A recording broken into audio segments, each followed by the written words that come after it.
Today we're at Universal Athletics in Allentown, Pennsylvania. We're training arms. So for arm training, for me, I don't do a lot of it directly just because arms has always been a stronger body part. So usually just doing a lot of my compound movements through pressing and pulling, I get a lot of work just through arms and they grow along with the other parts of my body.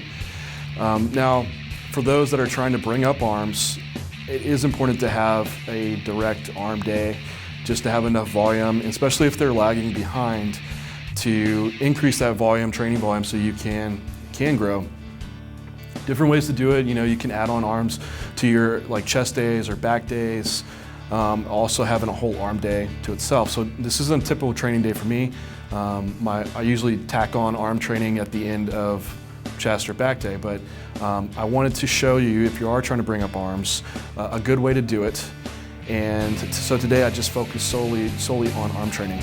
Things to keep in mind when doing the arm training is elbow longevity, because some of these movements, they do really tax the elbows. So starting off the movements, I usually take my lacrosse ball and I roll out my whole part of my tricep from the medial long head all the way over to lateral head. If you notice a lot of elbow pain in the medial epicondyle, right in the corner of your elbow, especially doing skull crushers, it's usually that lateral head that gets really, really tight. And if you put a lacrosse ball or foam roller and start rolling around and you find that pain, usually it's on the outer head and you can roll it out, you can almost immediately get a lot of relief on your elbow. I continue to roll out my forearms and all around just to really loosen up and let that joint move more naturally instead of being bound up with all this tight tissue. So first off, for arm training, just to keep longevity in mind, do some tissue work and roll out those areas. Other things like even wearing compression sleeves or something during training, you could. I didn't wear mine today because they were feeling okay, but that's an idea to do. So starting off, I started with doing a rope push down and then supersetted it with just a cable easy bar curl. And the reason doing this, I alternate between triceps and biceps just so I can fully pump the arm up, and I feel like it makes the whole joint move a little bit easier and warm up. And so my first exercises, I keep in the higher rep range just to get things warm, because I don't want to jump into using really heavy weight right off the bat, because it's just going to beat my joints up a lot. And the idea of rep range training for arm training, you're going to get a lot of low rep work doing your big pressing movements, your heavy row movements. Usually those might be in the 6 to 10 rep range. So we can bring arm training up and work in the higher rep range, cause more metabolic stress and just a different stimulus for hypertrophy. But also I think you'll get better longevity staying with a little bit lighter weight and higher reps, but still we're going to go all out to failure. So the first exercise, row push downs, try to stay really upright. Try to keep my elbow from moving forward and swinging back and keep it locked in place. I just want the tricep doing the work. And I do a slight pause on the bottom to really squeeze. The big thing is I want to feel the tension in my triceps the whole time. I don't want other players coming in like your rear delts or lats, and to where I'm having to use more weight and beat up my elbow more. So I work up to just a hard set of 20 reps, and I'll just stick with that same weight for 2 more sets. And I'll go back and forth, and ideally if you're going all out from your first set, those reps should be dropping down just from fatigue setting in. On the easy bar curls, again, kind of same concept. My elbow's locked in place and I'm just hinging at the elbow joint, trying not to let my shoulder flex and bring shoulder into the movement, just strictly keeping the tension on my biceps. So starting off with that rep range, my whole arm gets really pumped and just get a lot of good blood flow, and it really loosens up to start going into a little bit heavier movements that are going to be taxing the joint a little bit more. So we did skull crushers on an incline bench. Today I had the Rogue fat bells, which are really nice to have because they let you move through your natural range of motion and you're not bound to strictly using a barbell or an easy curl bar where you are forced to go through that range of motion. So it's a lot more comfortable for your elbows. If you do have elbow pain doing skull crushers, I recommend using a neutral grip where your palms face each other. It takes a lot of the strain off having to really twist and trying to bring your elbows in that position. It's not comfortable for most people. So with the fat bells, what I was doing is starting with a neutral grip, and as I pressed up, I would pronate and my palms would facing out towards me. And it just feels very natural range of motion. Keep a lot of good tension on the tricep. Again, I'm not trying to swing my elbow back and forth to try to keep it fixed in space and not you bring other movers into the movement. and so what I did there was I worked up to a hard set of like 12 to 15 reps. Rest 20 seconds, and then I go again and just go to failure. Rest 20 seconds, and then go again to failure.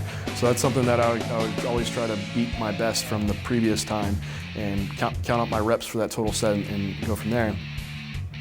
So now that I did that my first set, I'd be pretty fatigued, so I drop weight and just to stay within that rep range and do the exact same thing. So these are rest pause sets.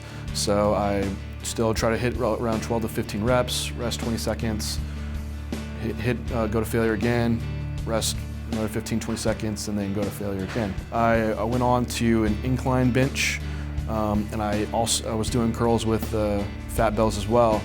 Same reason, since I had access to them today, they just feel really good and move naturally.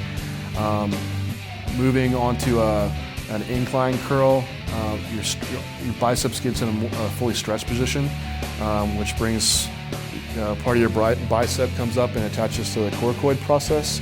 So it really stretches that and can really work a different part of the bicep.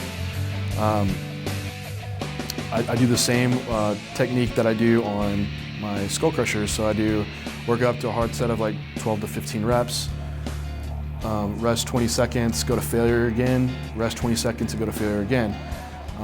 Then I just drop the weight and do the exact same thing and just 2 sets on there. So moving from there, after I've done some more isolation work, I end triceps on going to a compound movement, and I did machine dips today, which the setup on these machine dips, you want to keep your hands a little bit in front of your elbows. So if you're trying to bring a lot of chest in it, if you look from your side view, you would notice like your wrist and your elbow would be exactly perpendicular, straight up and down, and at 90 degrees with the machine. But bringing the wrist further forward, it puts your tricep in kind of in a poor mechanical advantage to where it really has to work hard, and you won't be able to use as much weight.